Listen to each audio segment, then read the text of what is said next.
Now in our series, Personal Best, the keys to really having a happy new year. Our next guest says most people can be a lot happier, and she says she has scientific research to prove it. She is Professor Sonja Lyubomirsky. I'm happy that I got it. And she has spent close to 20 years studying happiness, and her strategies for a happier you are in a new book. It's called The How of Happiness. And seeing a cherry pie on the cover makes a lot of people happy right off the bat. Thank you. It is very good to meet you. You too, thank you. It's a scientific approach because there are a lot of books out there on happiness and to help people. But what really struck me with this, you said 40% of happiness we have control over. We can do it. Yeah, what do you mean by 40%? That's right. You know, the basic premise is that despite the fact that our happiness is partly genetically determined, and despite the fact that our life circumstances have a surprisingly small influence on how happy we are, still a large portion of happiness, up to 40%, is in our power to change by the things that we do in our lives, the ways that we think and the ways that we act in our daily lives. There are a lot of happiness manuals out there, you know, as you know, in the bookstores. But I think that I'm the first author of a How to Be Happy book who actually does research with my colleague Ken Sheldon on how people can be made sustainably happier. And I think that's... There are basically 12 principles or strategies that you said, beginning with gratitude, and that attitude of gratitude, which is really so key and important. Yeah, I mean, gratitude means thanking someone who's been meaningful in your life or influential. In fact, I just wrote an email this morning to my favorite high school history teachers, thanking him for what he's done. It means counting your blessings. It means not taking things for granted.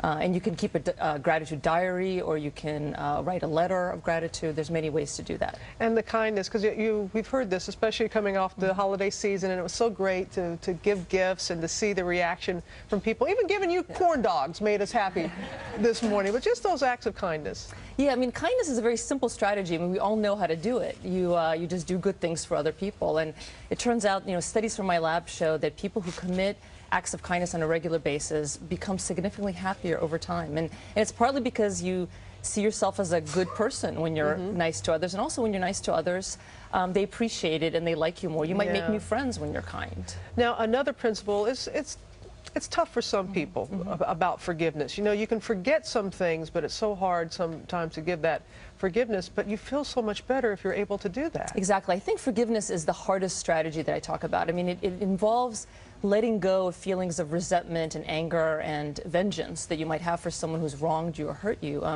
You know, and I'm the first to acknowledge that some acts may be unforgivable. But if you're ready to forgive, studies show that it can work to make you happier. People who practice empathy, who visualize forgiveness, who write forgiveness letters, they feel less anxious, their relationships improve over time.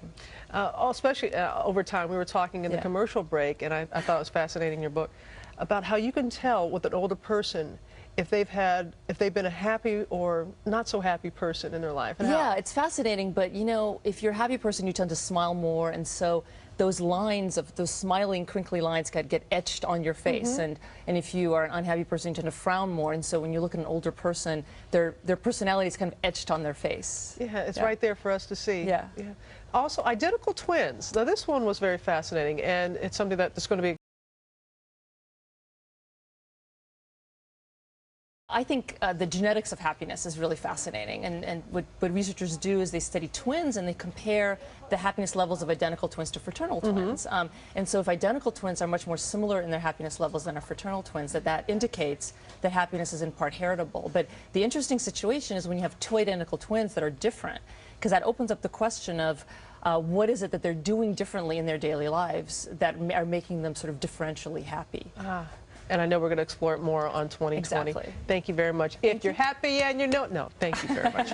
For more on the pursuit of happiness, log on to our website at abcnews.com, and be sure to watch 2020 at 10/9 Central Friday night as they explore the building blocks of happiness. Again, that's Friday at 10 p.m. Eastern. Thank you again. Thanks so much.